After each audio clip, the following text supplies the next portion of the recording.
Hi there, it's Kevin with RogueDeckBuilder.com here with my top 10 list of cards that I'm looking forward to brew with from Hour of Devastation. Now with all these top 10 lists that I do for the upcoming sets, I need to give a little bit of a reminder that these are not the most powerful cards out of the set. These are just particular cards that I, as a brewer, want to play around with, want to brew with, want to explore their possibilities. So I am going to give you first an honorable mention, then go down my top 10 and try to give you some of the synergies I've already identified and where I think these cards will fit. And then I am going to give you a pledge. I'm going to pledge that I will be making a deck with every single one of these cards. And we'll have a deck list out up on RogueDeckBuilder.com, and then we'll try to either play them on a live stream or I'll have some gameplay throughout either Gathering Magic or the other various places that I do videos for. So, without further ado, let's get on to my list. Coming in at the honorable mention slot is going to be Bloodwater Entity. This is a 3 mana, 1 a blue and a red, for a flying 2/2 with prowess. And when it enters the battlefield, you may put target instant or sorcery card from your graveyard on top of your library. Where I really like this card is going back into older sets where you have access to miracles, as this can set up cards like the Bonfire of the Damned or Reforge the Soul, and I think it's pretty strong when you can set that up. What we've been trying to utilize is off-color cards, usually in green, that allow this effect to happen. So it's kind of nice that this color shifted over to blue and red. I think the only thing to make this a little bit more playable instead of prowess, the prowess is actually really good in this though, because it's 2/2, so it's an evasive prowess card. So the more, and it sets up that it can get you back like a magma spray, for example, in standard, or if you go back into more eternal formats like a lightning bolt, and then it can swing in for some pretty decent damage off that spell later on. But I think that Flash would have made this card not be in the honorable mention and actually be in my top 10, as you could end of turn throw something back on top of your library and really set it up. But prowess is great, flying is great, a 2/2 body is not quite card advantage, but still card setup. And in Magic, just reducing the variance is everything. And I think that this card does basically everything you want it to do. And really excited to try to put this in either a blue-red spells type deck. We get a couple of other cards that work in that archetype from the Hour of Devastation. I think that the archetype is almost there. So this card I'm hoping can actually make that a reality. On to my number 10. I think that this card would actually have a higher slot if there wasn't a card in Standard that exists that does a very similar ability. But I think this card's different enough. But this is the Angel of Condemnation, 4 mana, 2 a white and a white. So it's 1 more mana than Eldrazi Displacer. It again has Flying and Vigilance, 3/3, and then 2 a white and tap. Exile another target creature, return the card to the battlefield under its owner's control at the beginning of the next end step. So it's got the flicker type effect that then brings it back at the beginning of next end step. It also has 2 a white and tap, exert the Angel of Condemnation, exile another target creature until Angel of Condemnation leaves the battlefield. So it's got 2 pluses. You can flicker your own cards and get a lot of advantage out of the ETB effects, or just save something from a destroy effect. And then it's got the kind of defensive ability to get rid of your opponent's cards by exerting the Angel of Condemnation. So you can actually, if you have ways to untap this card, it can still swing in and then do that later on. So that's pretty cool with the Angel of Condemnation. However, Eldrazi Displacer didn't have to tap. It did require a colorless mana, so it was harder just to throw it in like a mono white deck, where this is a lot easier to throw in a mono white deck. At the moment, this also competes with Gideon, and it's really hard in white to justify playing anything over Gideon. But this one it just seems like it has some really fun abilities, and it's a little bit of a trick too. If you're using this card in your pre-release, exile is at the beginning of next end step, so you want to hold this ability up for as late as possible. And so if you're trying to do that against your opponent's cards, just so they come in so they can't block, you want to do that in their end step. So you let the end step happen and then exile another target creature, and then it won't return until your end step. That making it so you can attack it with all of your creatures. So there's a little tip if you get this in your pre-release. Again, it's very similar to Eldrazi Displacer, so I've played the death out of cards like this. I do have a black-white flicker deck that I want to try to make it goes back to the good old the Eldrazi, the 3/2 Eldrazi that gives a creature -3/-3 when it comes into play by giving back a card that is exiled, and I think this works out very well with that, as well as it can flicker that specific card. So yeah, it's going to be a pretty sweet card to pair up with the Wasteland Strangler is the card that I'm thinking of. On to my number 9. Number 9 is going to be Hour of Promise. For 5 mana, you get to search your library for up to 2 land cards and put them on the battlefield tapped. Then shuffle your library. If you have 3 or more deserts on the battlefield, you create 2 black zombie creature tokens. I'm not sure that I care about the zombies. What I really like about this is it says 2 lands. It doesn't care what lands. So if you go back into even Commander, and so think about Commander. This goes and gets your Urborg, Tomb of Yawgmoth, and the Crypt that allows you to tap for each swamp, or to and tap it to add mana for each swamp you control. And it also, in Standard, can go get 2 Shrine of the Forsaken Gods, which means that it curves perfectly. On turn number 5 that you cast this, you go get 2 Shrines, and the next turn, even if you don't even hit a land drop, you can tap the 2 Shrines plus the remainder of the lands and be able to cast Ulamog, and then you're good to go. I mean, we all know how well Ulamog coming out on turn 5 does. I mean, that's usually Aetherworks Marvel could get it out on turn 4, often out on turn 5, and it's just backbreaking. What is also really good about this, it makes Kozilek playable, because the problem with Kozilek in Aetherworks Marvel was Kozilek was very hard to hard cast. So if you had it in your hand, there's no point to even trying to cast it. It's going to be very, very tough with that the 2 colorless sources that are required. Hour of Promise lets you get the shrines. The shrines add those 2 colors. It's just perfect for Kozilek. It could make Kozilek start to see play. Again, I think there's a lot of cards, if you go back into Commander, go back into Modern, go back into Legacy, that could actually make this card more playable than we think. Green-White Tron might want to run a copy because it just goes and gets 2 more Tron lands. And even if they've destroyed one, it gives you a little bit of padding from those Ghost Quarters and those other Molten Rain type land destruction effects. So this card I think is underrated. It gets better too as time goes on with the more lands printed. This is just a 2 tutor for 1 card. So really, really, really strong card. Alrighty, on to my number 8. My number 8 is going to be Firebrand Archer. This card is a really, really cool card, especially when you pair it up with the Thermal Alchemist. I think that it has the pluses and minuses over Thermal Alchemist. What's really cool about this is you don't have to worry about summoning sickness. It can start being activated the turn that it comes out. So the Firebrand Archer says 2 mana for a 2/1. Whenever you're casting a non-creature spell, it deals 1 damage to each opponent. Thermal Alchemist has the ability to tap and deal damage to opponents. But every time you cast an instant or sorcery, you untap it. The advantages of Thermal Alchemist is that even if you don't cast a spell that turn, it can do damage, and it also can play kind of the blocker route. A 0/3 body can block a lot of 1/2s, 2 or 1/1s and 2/2s before it dies. And it has the bigger body to not to die to like Magma Spray. They both die to Fatal Push. If there is a 1 damage spell or even a 2 damage spell that becomes more prevalent in the standard archetype, of course the Thermal Alchemist would be slightly better. However, the Firebrand Archer also has the plus to trigger off of both Chandra and Fevered Visions, which are both really, really good cards in that archetype. So I do believe that Firebrand Archer is slightly better in the Fevered Vision deck than the Alchemist. I still think you'd want either like a 4-2 split or a 4-4 split, as they tend to be some of the most powerful cards in those decks. This could also mean that you could go to a strictly mono red version of the deck and not even go for Fevered Visions. What's cool about this card too is it's also a common, so now we're into Pauper. We're into the ability to have like a true burn deck. And it's actually one of the better archetypes, but just it's a little bit behind some of the other decks.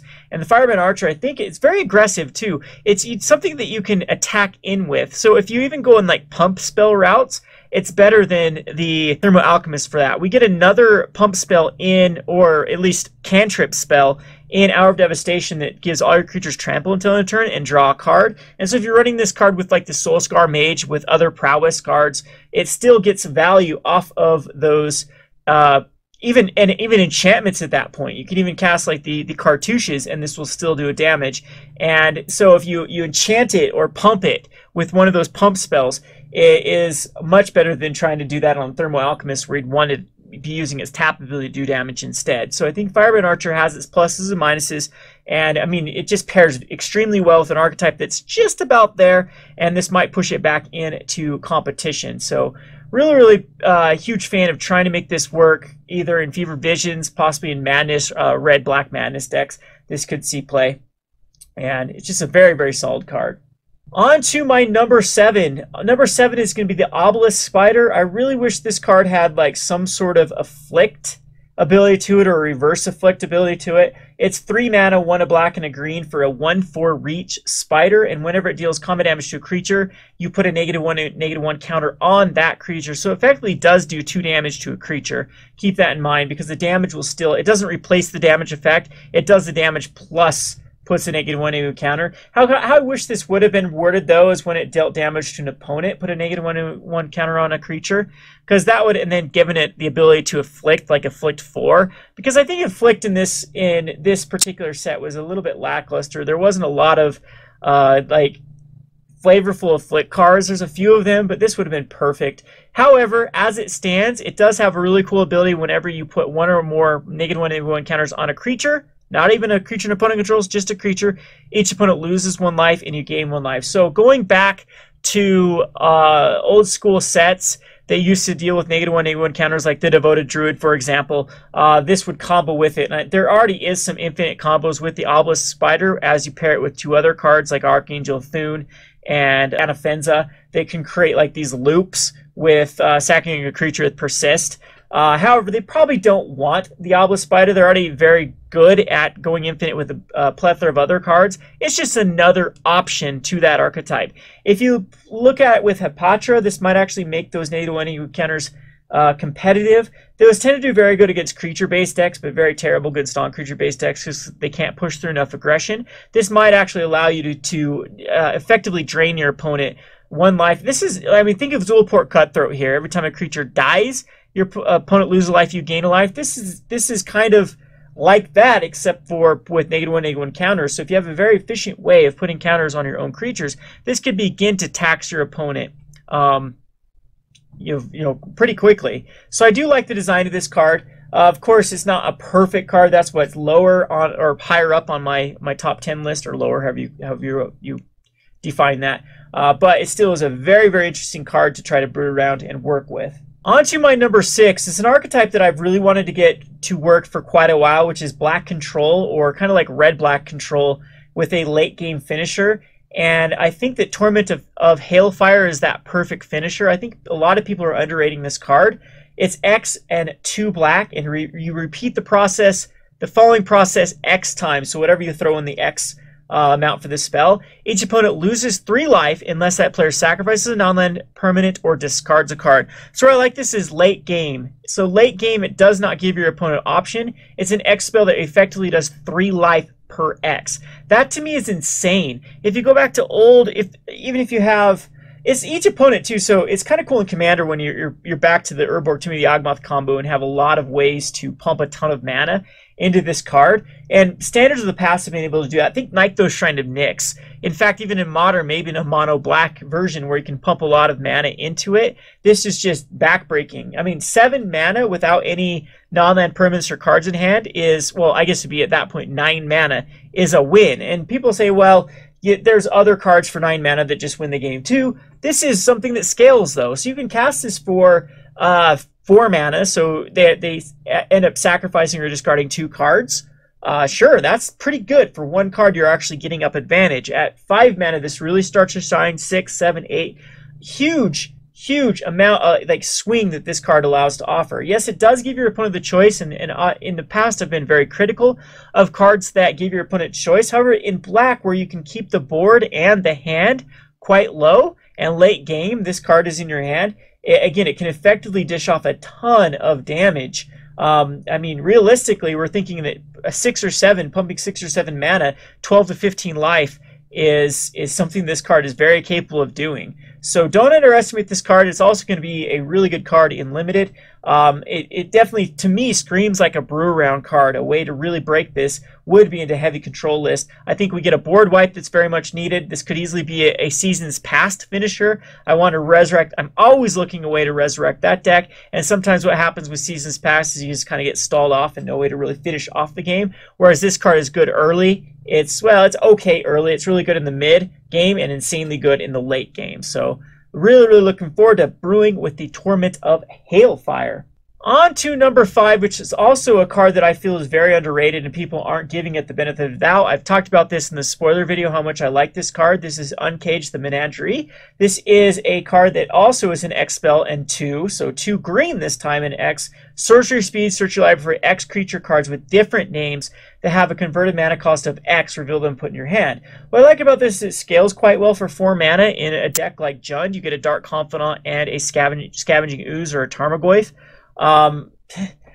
Worst case scenario in like a collected company based deck is you just go get a birds for 3 mana and put it in your hand. I mean, it replaces itself.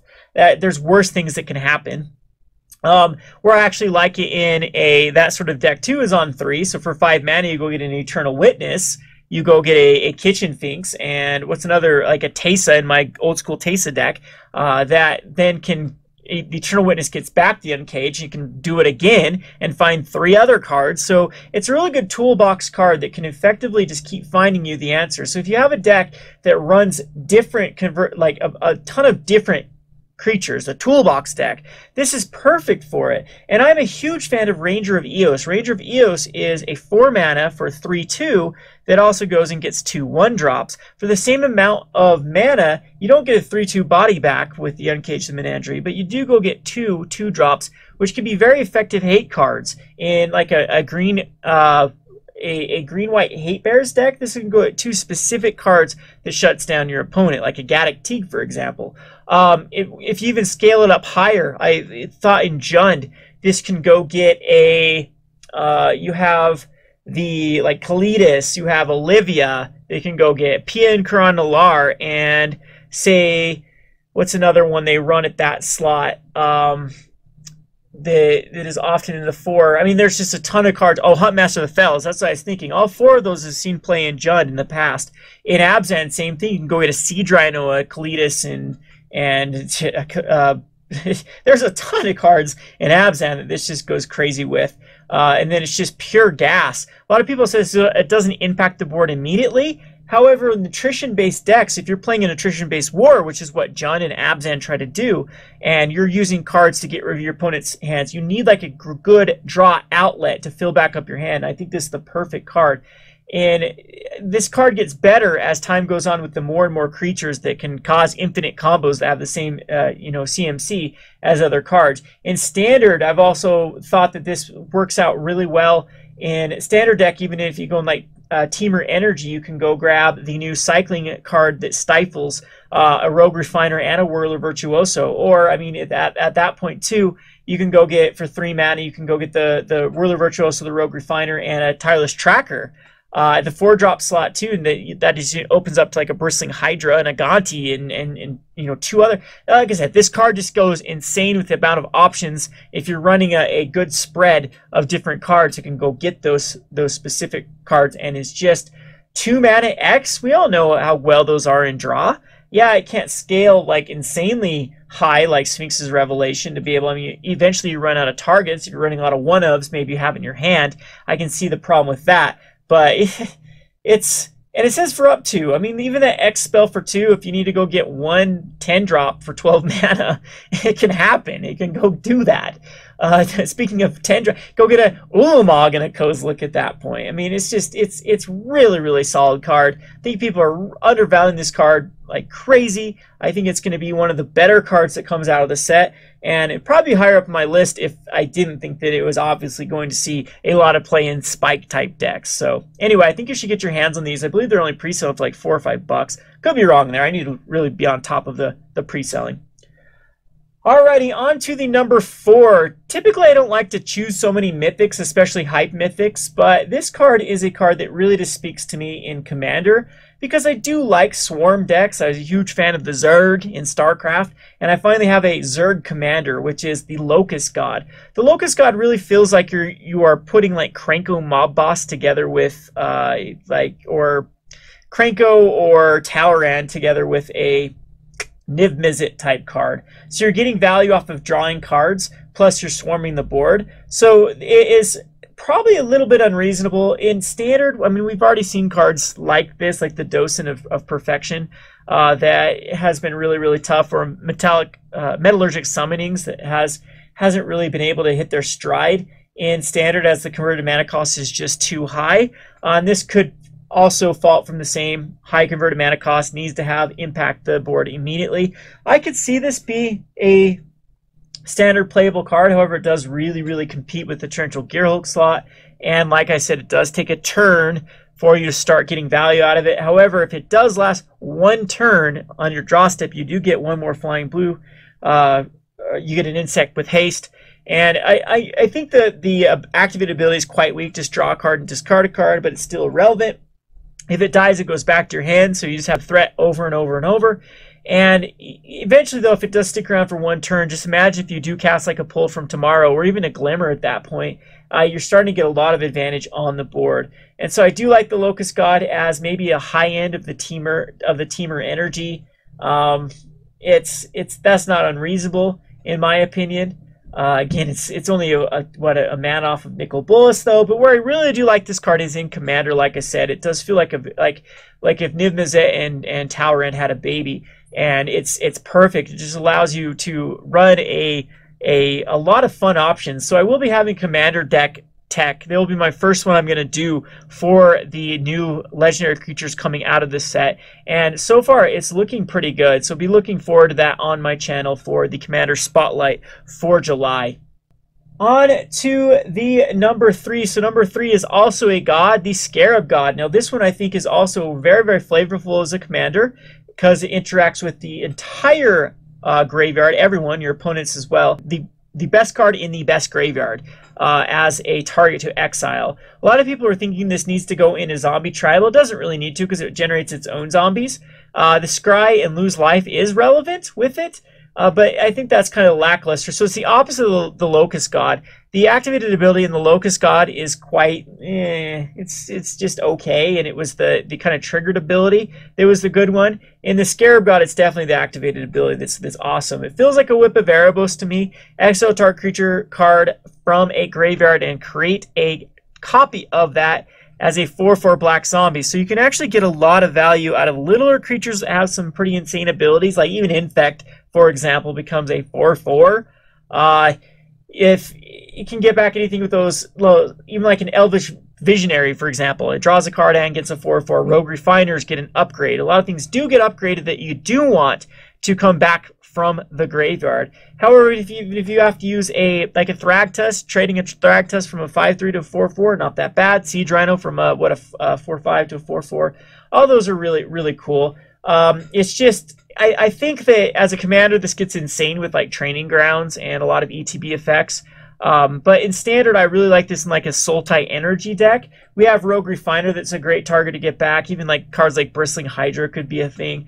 Gaunty, I really want to reanimate a Gaunty. And it just screams value. And 5 is a 5 for a 5/5 is that's right on par for a card that then continues to come back over time and then gets value immediately the next turn when for 4 mana you can start doing things. So really big fan of the Scarab God. It's a way that I like to build blue-black. A lot of times blue-black just ends up being this heavy control type shell, which, mind you, this actually does fit in a control shell because you can utilize your opponent's graveyard, not just your own. And so you can use your opponent's creatures to Zach, I know for a fact, is going to like this because that was his favorite thing to do with Ashiok, was to run a really no way to kill the opponent other than your opponent's creatures. And this could be the same thing. Your opponent then becomes your win con. So I'm definitely looking forward to brewing with the Scarab God.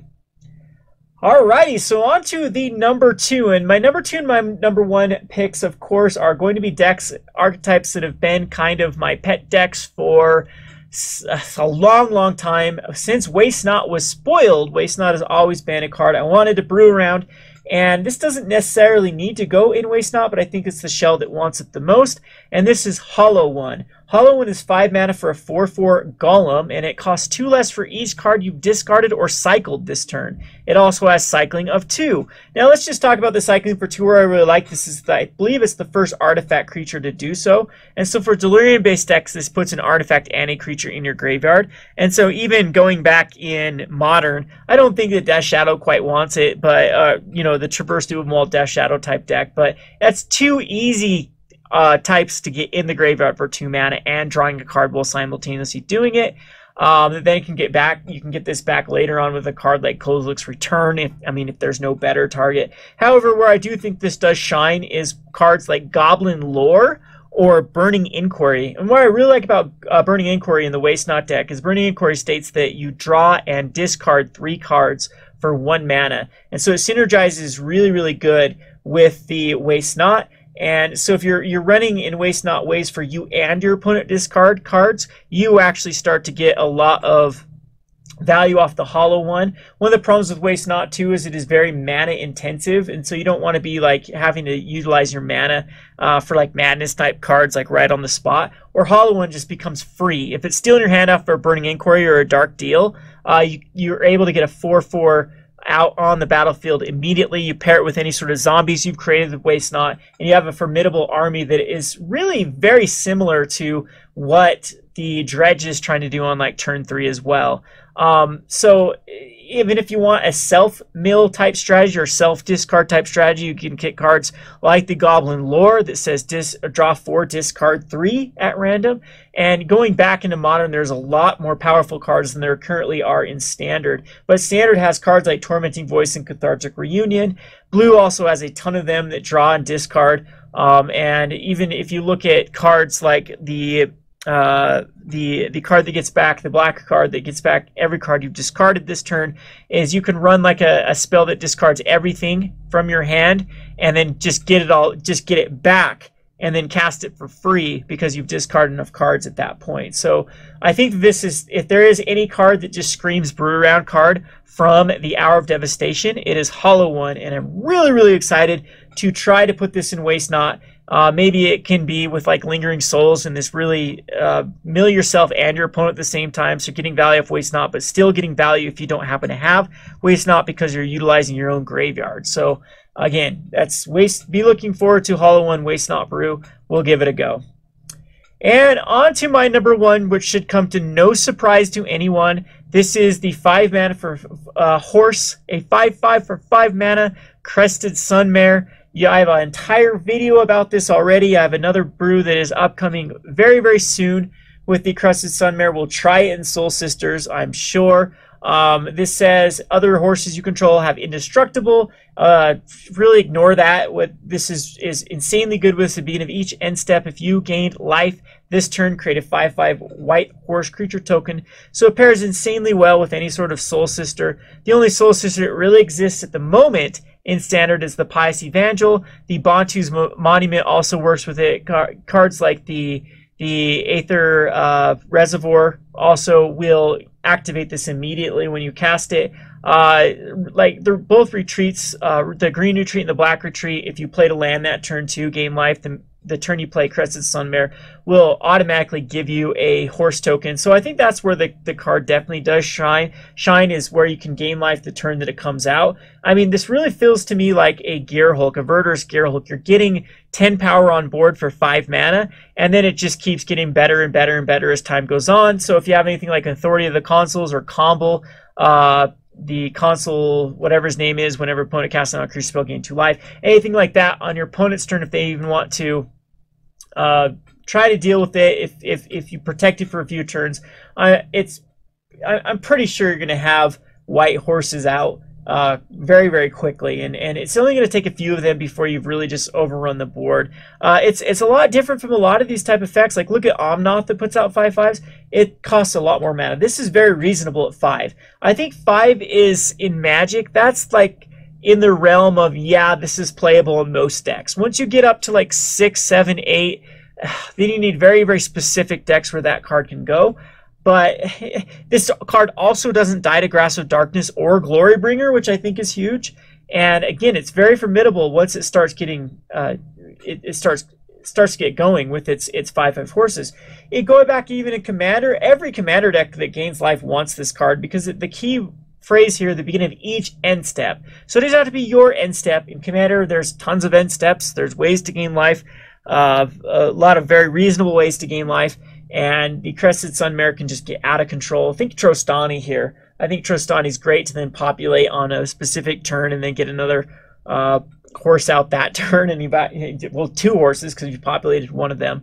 And it's just, I think that this card is going to be a lot more versatile than a lot of people are giving credit. I bought some at $3 a piece. They're currently pre-selling for about $4.